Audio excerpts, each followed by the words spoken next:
I want to give you guys 3 different ideas that you could use for retaining walls that we have all on this property. So you might use a retaining wall to grade out your property or create different levels or steps. And depending on what size you want, you are going to need different types of retaining walls. But most of the ones we're going to talk about today are low level, 1 to 2 step, maybe 3 step. And we want to give options that you can look at in terms of the price. So we're going to present 3 different options that go from the least expensive up to the most expensive. And most DIY friendly to maybe you should hire a contractor. Yeah.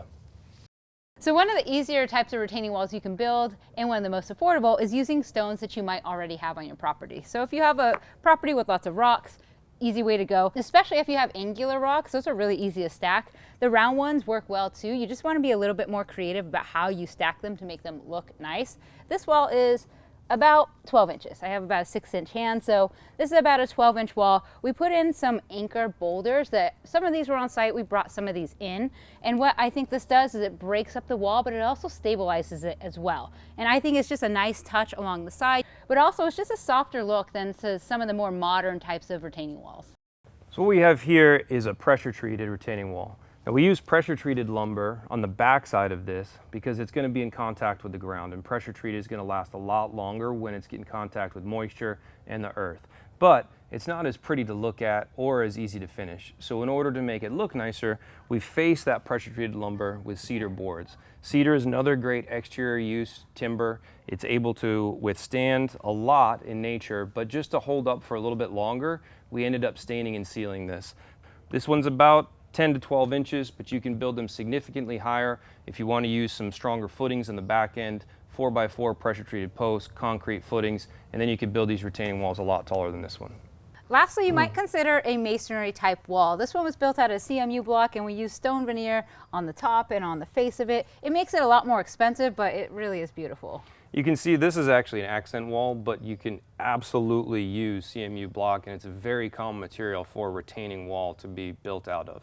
If we were to do it as a retaining wall, we would waterproof the backside of this block, and we would probably install a French drain in the backside as well. These walls, if built out of block, can go, sky's the limit. I mean, we have to start getting into permitting once you get over 3 feet, get into engineering once you get over 6, but I mean, you can build massive retaining walls out of block. Definitely. And what I'm really surprised about on this one is this is Autumn Flame flagstone, which I think has this beautiful kind of auburn colors. It has the oranges, a little red. You can see that we grinded the sides here and gave it this nice bull nose, and it pulled back all the coloring. So over time though, the minerals in this rock are probably going to recolor this with that orange color, but most importantly, it softened it up so it's nice to sit on.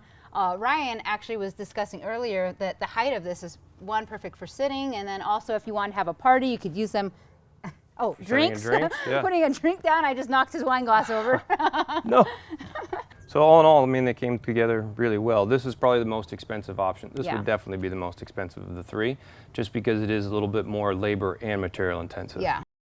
Regardless of the wall choice that you think is going to work best for your yard, it might make sense to bring in a professional who's doing this on a regular basis, because 1, you want to make sure that it integrates in with the overall theme and feel of the landscape that you're trying to create, and 2, there are some nuances and things that just are learned through experience, which we can help avoid any pitfalls or issues that might come up. So if you're looking for some help in landscaping, especially in San Diego, that's where we're based, you can hit us up, Sarita Landscapes Incorporated. Of course, you can leave a comment on this video if you have any questions. We'll be happy to answer. And then go ahead and make sure you like and follow and all the jazz.